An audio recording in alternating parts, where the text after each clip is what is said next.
Europeans are not having enough children, and that is a problem. The average fertility rate in the EU is 1.34. That is well below the 2.1 replacement rate needed to sustain the population. At the bottom of the table, it's even as low as 1.01. As of today, every single country in Europe has a birth rate well below replacement level. These are some of the lowest numbers ever recorded in any developed country in human history. It's safe to say the fertility rate is one of the defining issues facing Europe.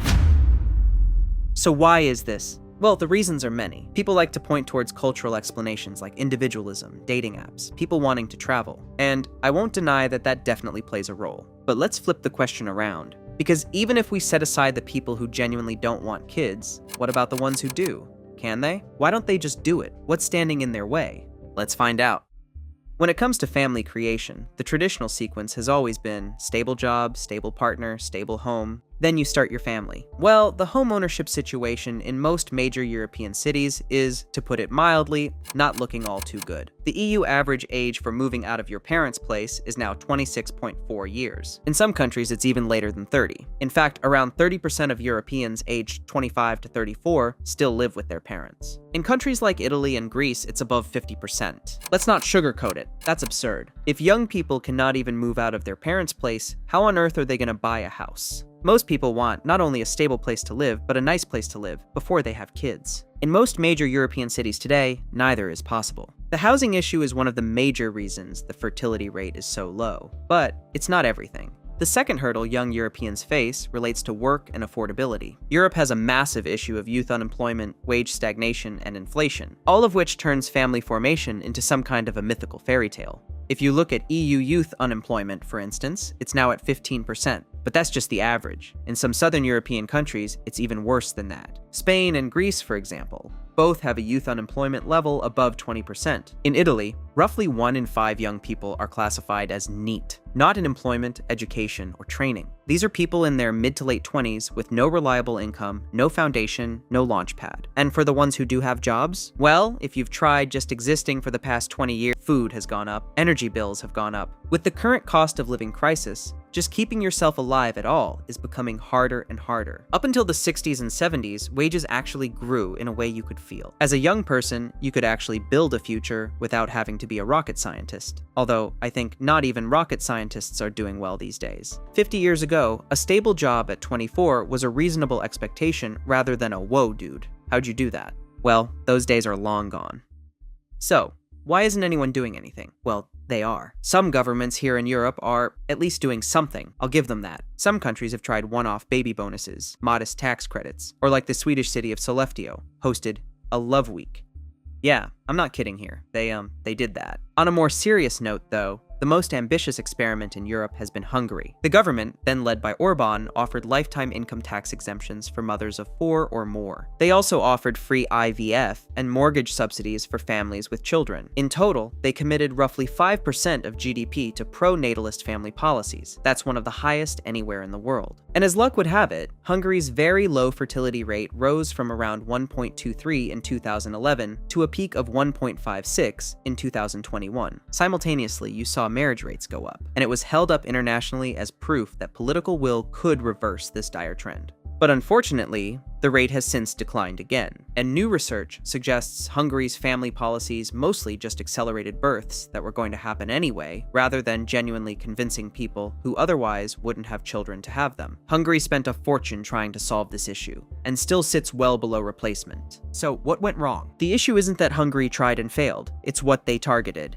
They tried to give people with children rewards, with things like bonuses, exemptions, and subsidies. But the fundamental barriers, unaffordable housing, stagnant wages, job insecurity, they were still there. Regardless of bonuses, having kids was fundamentally something people couldn't afford to do. The bonuses and the extra pocket money helped at the margins, at best. It didn't actually eradicate the core issues. Compare Hungary's numbers to Sweden and Finland's. In the Nordic countries, the fertility rate is around 1.6 to 1.7, still below replacement, but meaningfully above the Southern European collapse. The difference isn't that the Nordic countries spent more or had stronger political will, it's that they targeted something different. What they've at least tried to do, is to build economies where it's fundamentally more feasible for young people to reach stability earlier, more flexible labor markets that don't trap people in decade-long temp contracts, better housing supply in many areas that prevents rents from devouring entire salaries, and systems that let parents balance work and family without total financial ruin.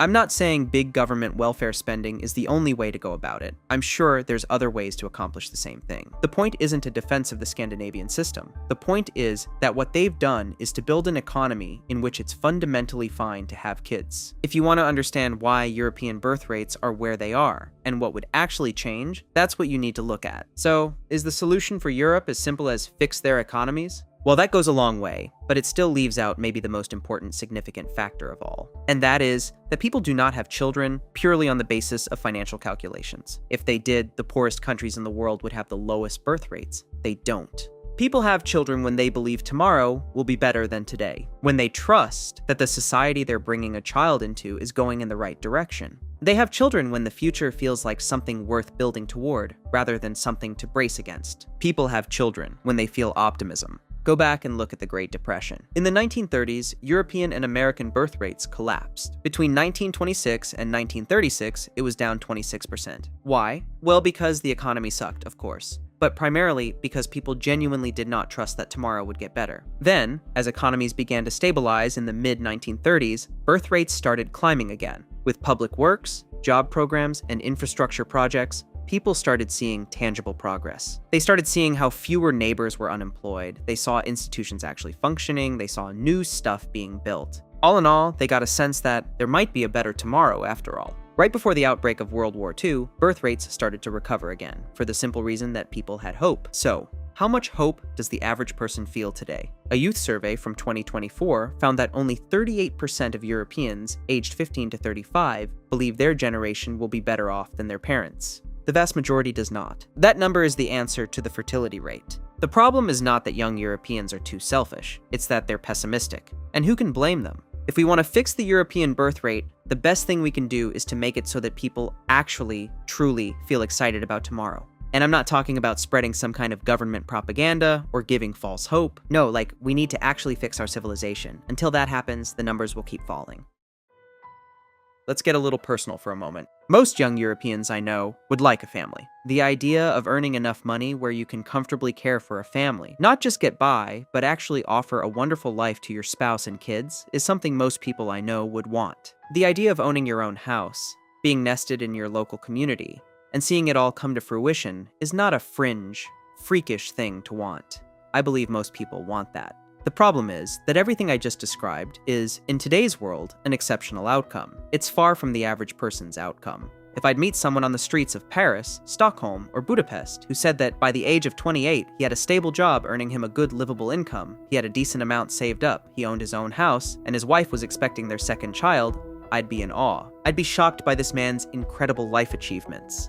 And that's the core problem right there. Just a generation or two ago, this would not have been shocking. But today it is. To achieve what that hypothetical guy did, he would have to be exceptional. This goes deeper than just reducing inflation or giving out handouts to families of 4. European leaders need to genuinely get their act together, rise up, and once again turn our continent into the greatest place on Earth. We have all the raw materials we could need to build a truly remarkable civilization, filled with economic prosperity, technological advancements, rich culture, and above all, a ridiculously high standard of living. When we do that, our demographic issues will go away.